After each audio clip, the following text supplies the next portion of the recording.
Hello, beautiful people. It's your girl Jeannie. I welcome you to Jeannie Signatures. So today I'll be making this beautiful top with these beautiful designs on the neckline, and I'll be showing you how I achieved this beautiful blouse. I will not be showing you the skirt part because I already have detailed tutorials or several tutorials on how to make a flare skirt with this kind of pockets. So the main concentration of this tutorial is going to be on the blouse or on the top. So, if this is what you're interested in, you're going to be sitting down to relax and let's get over to making of this beautiful, beautiful piece. So, when I paired it up with the skirt, it came out looking very beautiful, as you can see. It's easy, it's detailed, and it's very, very beautiful. So, let's go over to the cotton table shortly, where I'll be showing you how I achieved all of this free. Okay, thank you and God bless you. So I'll be cutting it right about now. So this was the inspiration. That's what I was trying to show you right there. That's the top. So I folded my fabric into two and I will cutting both the front and the back at the same time. So the back is going to be having a zipper and the length of the skirt is 25 inches.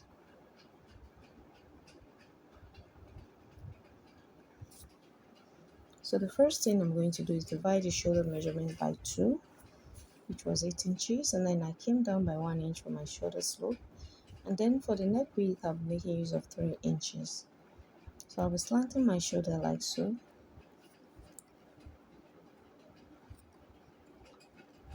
And then I'll get in my armhole, divide your bust measurement by 6. And then you had 1.5. So that is basically what I'm doing here. Alternatively, you can just divide your shoulder measurement by 2 and then still use it as your armhole. It all boils down to almost the same thing. Yeah. So the neck depth for the back is going to be 1 inch. And that's what I'm carving out like so.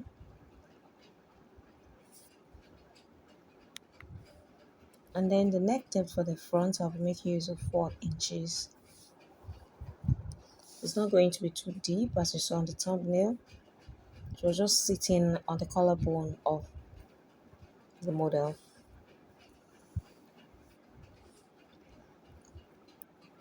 So the next thing now to do is to get the bust measurement divided by 4 and then add 1.5 inches of sewing allowance.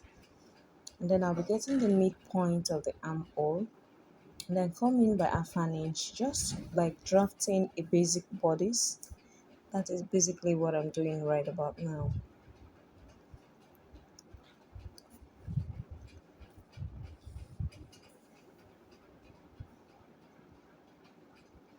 So I'll be carving out my armhole and then I'll carve that out for the back armhole as well. So to the length of the top, so it's going to be getting to almost the hip line. So I'll be making use of my hip measurement right here. So just divide the hip by 4 and then you had your sewing allowances of 1.5 inches as well.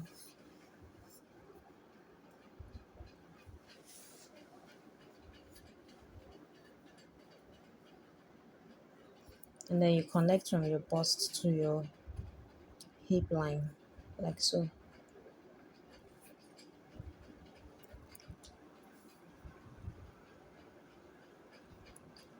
So now we're basically through for the tutorial, but I just decided to add my darts to this because I just felt like if the top is just straight like that, it's not gonna be fine. So if you want to leave yours straight, you can go ahead and do that, but I'll be adding a dart to this. So I just divided the bust span measurement into 2 and that's what I got. Then from my hip measurement I went up by 3, and then from the chest measurement I came down by 1 inch. And now we're getting my half length or my waist measurement. This is just for me to get my darts. That's why I'm doing it. I don't really need my waist measurement right here. So I'll just connect all that together.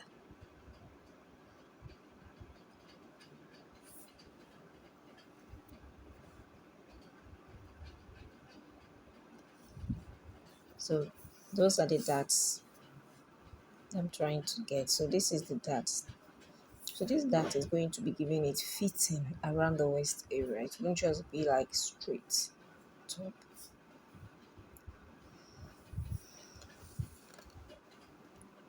So I'll go ahead and cut out the back piece first, back neckline, and then I'll cut out the sides.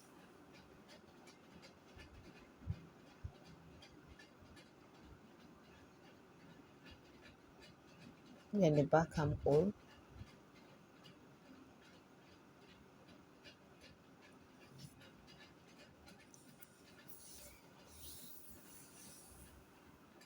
then the shoulder slope. Remember to add half an inch for joining on the shoulders.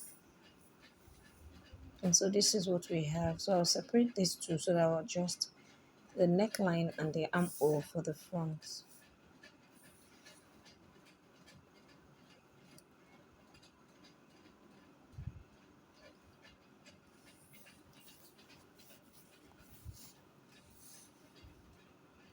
So so this is what we have. So now I'll be showing you how to impute this dart on the other side. I'm not actually supposed to show this, but I just felt like there may be beginners amongst us so that would want it explained well. So that's why I'm just trying to do that. So I extended the lines like so. So I just take my dart. Just make sure you know the middle point, or you can place your tape from that first dart like that, and then measure the total of your nipple to nipple measurement, and then get the mark. It's quite easy. And then roll the line straight.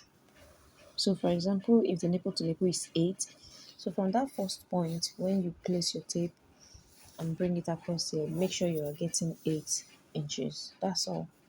So and you go ahead and do exactly what I did on that dart, and then take it in like so. So whatever I did for this front is what I'll be repeating for the back. Don't worry, I'll be showing you how I achieved that as well. So now this is for the front, and that's how I'll be sewing it. I'm just doing all this on this main fabric because I'll still be repeating all this on my lining because I'll be using a lining to turn this fabric. So all this is just in a bit to show you how I achieved that. So I had to roll the waist area for the back like so.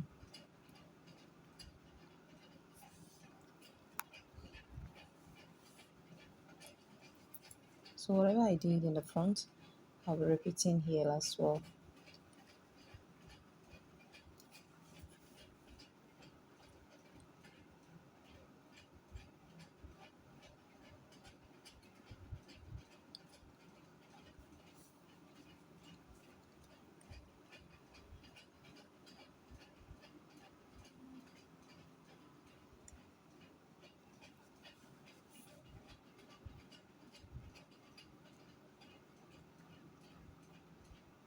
So if you have any questions, you can please go ahead and leave it in the comment section because I'll be right there. So I'll be repeating the same thing on this side.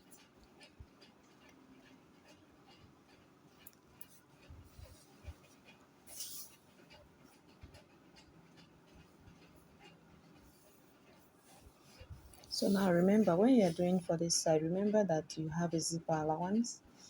So you're going to be marking your zipper allowance first before taking your darts. So that's what you see me doing. Remember to take the zipper allowance first before you impute your darts. So I'm rolling the zipper allowance like so. And then before I roll my darts.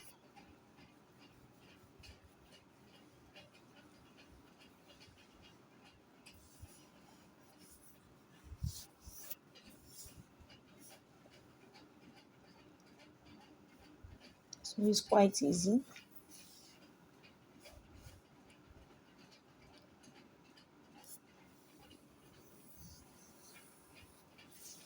And so this is what we have.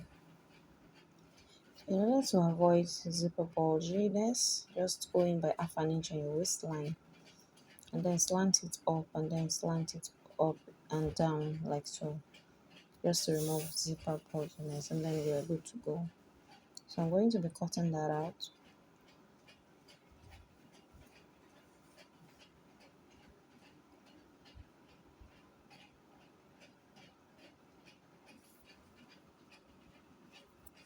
So if you've watched up to this level and you have not yet subscribed to my channel, you have not yet liked, and you did not leave any comments, Abba, please kindly do that.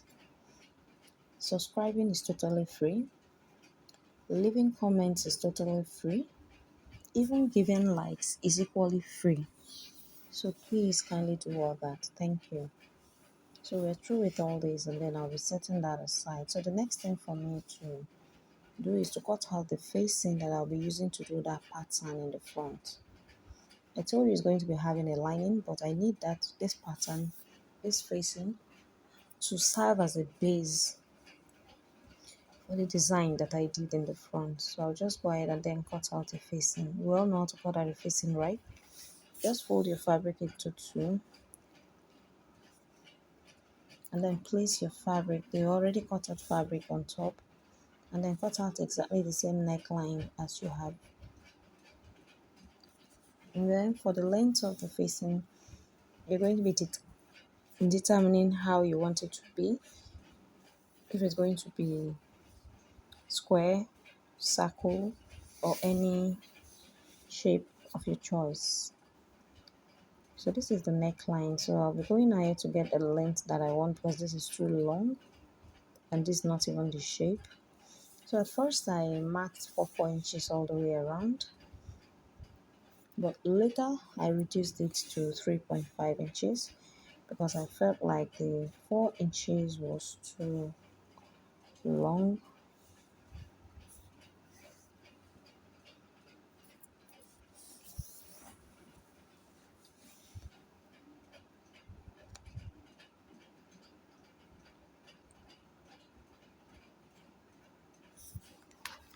So by the time I placed it on my fabric,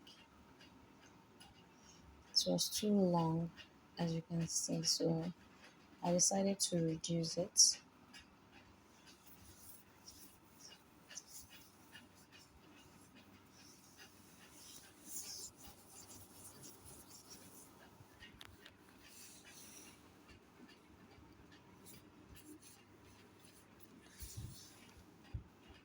So I decided to reduce it.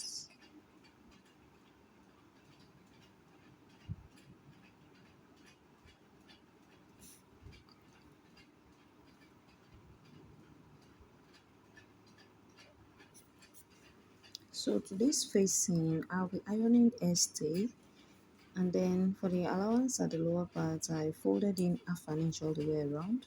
So what I have here is okay for me now, so it's perfect. So I'll iron stay on it and then fold in half an inch inwards.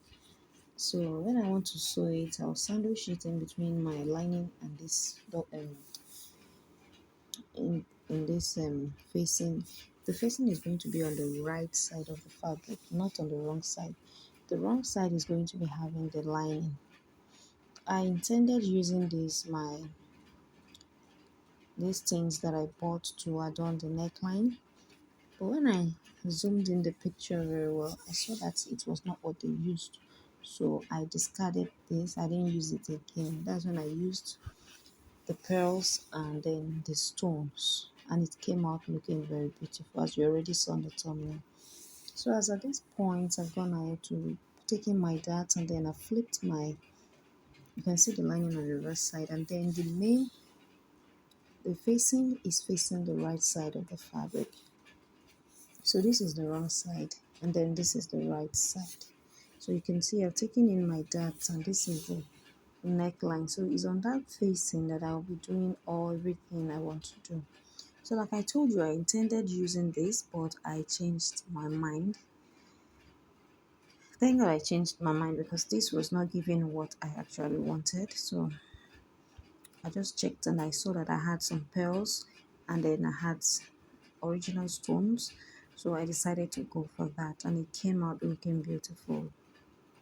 So, but if you want to use this kind of fittings for your own, you can go ahead and do that if this is what is readily available. But I would advise you go for the pearls and then the stones. It came out looking more beautiful and neat.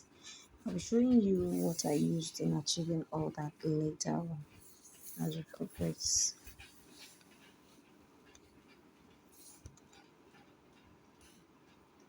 So let me show you the back pieces. I've gone ahead to do the darts as well and then used my lining to turn it. So I made use of a Duchess fabric and I made use of 1.5 yards of fabric for this blouse.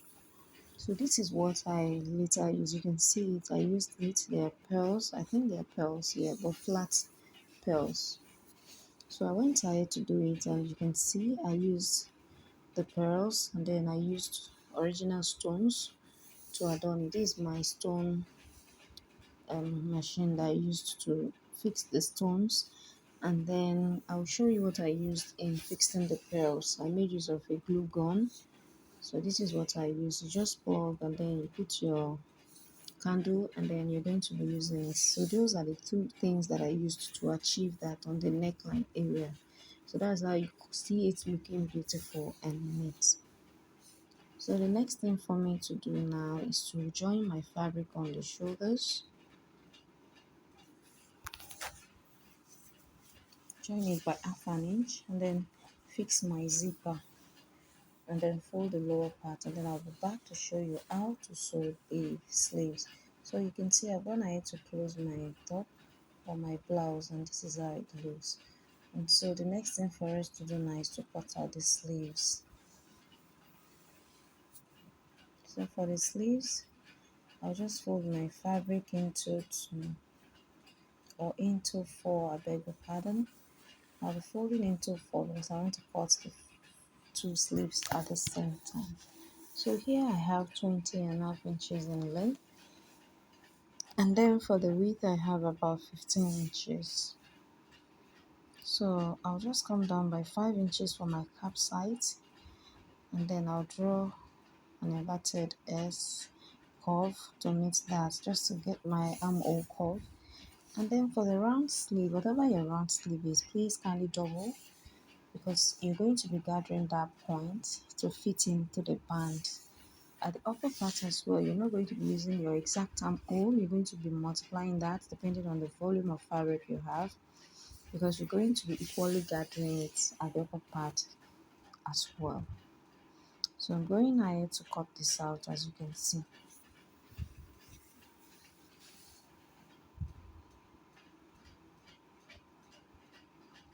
So this is what we have. So we have our two sleeves.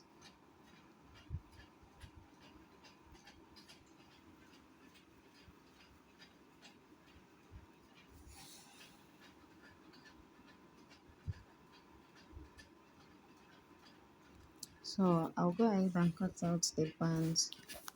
So for the band, you measure your client's round wrist measurement, and then you add 1 inch.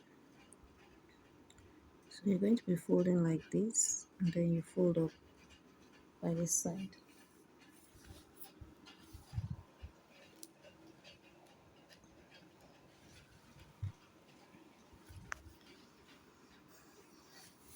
So the lower part should be unfolded, and for the length of the band, I'll be making use of 3.5 inches. By the time I use up an inch to join it, I'll be left with 3 inches for the band, which is okay. So that's basically what you see me doing.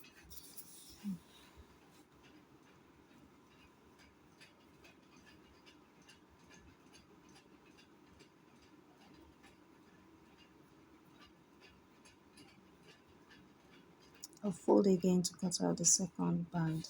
Just place the first one on the second folded and then cut it out.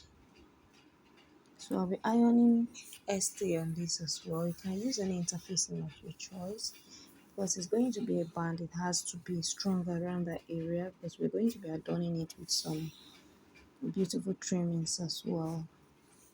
So I've gone ahead to do all that, and I've fixed my sleeves. I didn't want to waste time, and this is how our beautiful top came out to be. So I know you'll be wondering where I got that thing that I used for the sleeves, the band. I'll be introducing the skirt to you so that you see that I needed to use that to complement what I used to adorn the skirt. So